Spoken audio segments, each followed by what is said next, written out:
iPhone XS di tahun 2021? Bisa apa sih?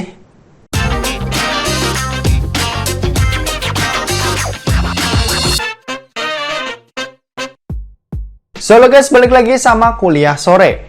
Oke, ini adalah iPhone XS, smartphone dari Apple yang rilis tahun 2018. Smartphone ini sebenarnya cukup menarik ya buat dibahas di tahun 2021 ini, mengingat harga second smartphone ini itu udah murah dan cuma di angka 5 jutaan aja. Sebenarnya ada opsi juga di harga segini, misal kayak iPhone XR. Cuma iPhone XR ini udah pernah kita bahas ya. Buat yang mau lihat reviewnya di tahun ini, kalian cari aja di video bulan Januari. Oke, jujur aja kalau disuruh milih antara iPhone XR atau iPhone XS, aku pribadi lebih condong ke iPhone XR ya, dimana punya keunggulan yang cowok banget. Misal kayak layar yang lebih gede dan baterai yang sedikit lebih awet. Cuma ya itu aja keunggulannya, sementara sisanya ini jatuh ke XS ini.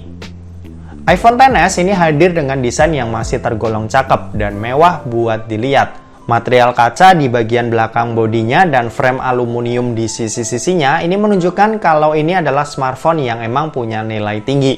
Dan harus diakui juga, logo Apple kegigit di bagian belakangnya ini juga jadi nilai jual smartphone ini, di mana derajat kalian di tempat-tempat tertentu itu akan naik. Ayo, siapa yang mikir begitu? Selain itu, juga smartphone ini punya IP rating yang sayangnya nggak berani aku cobain ya, karena ini HP second yang beli dari orang asing. Cuma kalau kalian beli dari orang yang kalian percaya dan yakin belum pernah dibongkar smartphone-nya, iPhone XS ini bisa kita cipratin air atau cemplungin sekalipun. Ya intinya itu adalah fitur wajib buat smartphone flagship lah, bahkan dari tahun 2018 di seri iPhone XS ini. Kalau buat layarnya ya udah jadi ciri khas lah buat iPhone sampai sekarang, dimana punya layar berponi lebar yang dipakai buat ngeletakin banyak sensor di dalamnya seperti Face ID, kamera depan, proximity, infrared kamera, dan masih banyak lagi yang lainnya. Ukuran layarnya ini sendiri 5,8 inci, dimana ukuran ini tuh sangat tergolong kecil ya buat tangan segede punya aku gini. Buat resolusinya sendiri ini ada di 1125 x 2436 pixel atau Full HD+, dan pakai panel ini Super Retina OLED yang punya fitur SDR10, Dolby Vision, dan 3D Touch. Buat kualitas layarnya sih aku no komplain ya. Buat tahun 2021 ini masih bagus banget. Bahkan kalau dijajarin sama iPhone 12 Pro ini juga masih imbang-imbang aja dan gak ada perbedaan yang cukup jauh. Overall layarnya ini kualitasnya masih jempolan punya, dan aku rasa dari iPhone X sekalipun kualitas layar di iPhone ini udah salah satu yang paling oke. Kalau buat performanya, iPhone XS ini dibekali dengan chip Apple A12 Bionic, fabrikasinya 7 nanometer, RAM-nya 4 GB dan pilihan internalnya ada di 64, 256 dan 512 GB. Buat iOS versionnya ini juga masih dapat updatean ya sampai sekarang, dan kayaknya ini tetap dapat support dari Apple sampai tahun 2024 atau bahkan tahun 2025, dimana itu masih lama banget ya buat ukuran smartphone tahun 2018.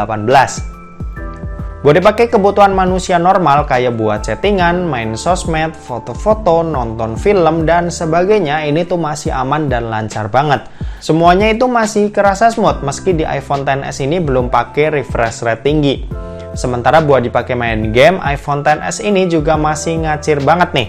A12 Bionic ini tuh masih ngebut banget nih buat dipakai mainin game-game zaman sekarang, mulai dari Mobile Legends, PUBG Mobile, bahkan Genshin Impact. Cuma sayangnya baterai di smartphone ini itu agak kurang mendukung ya. Baterai di iPhone XS ini tuh cuma 2658 mAh, yang buat kebutuhan non-gaming sih sebenarnya ya udah cukup lah buat seharian. Cuma buat kalian yang bakal pakai buat ngegame kayaknya bakal kecewa sama daya tahannya.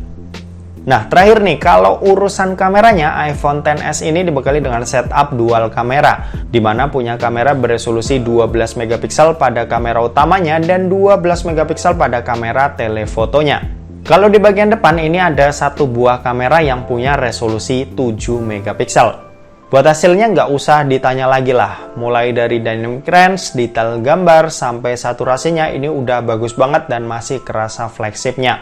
Nih, lihat aja dari hasil sampel foto dan video berikut ini.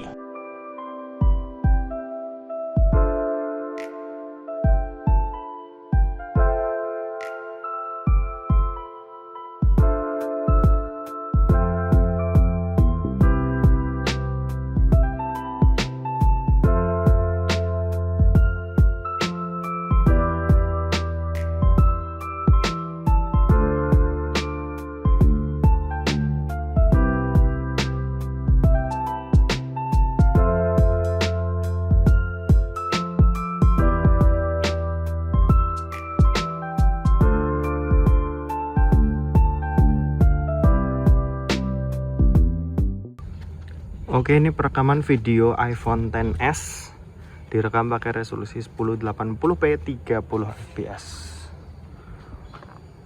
Masih cakep lah ya, masih oke sih ini.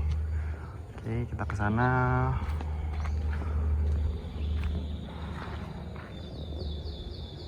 Ini masih pagi ya, jam berapa nih? Jam 9. Tuh, cerah banget. Oke, kita pakai jalan lagi ke sana.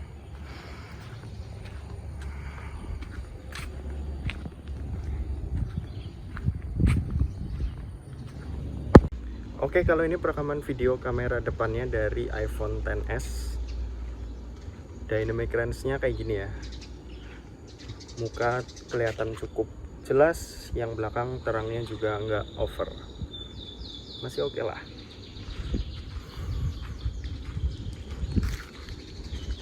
Tuh, bagus kan? Oke. Nah, ini kondisi kalau lagi minim cahaya. Buat hasilnya seperti ini. Detail-detailnya kelihatan berkurang ya. Oke. Gambarnya kayak pecah gitu. Cuma masih bagus sih ini ukurannya. Oke.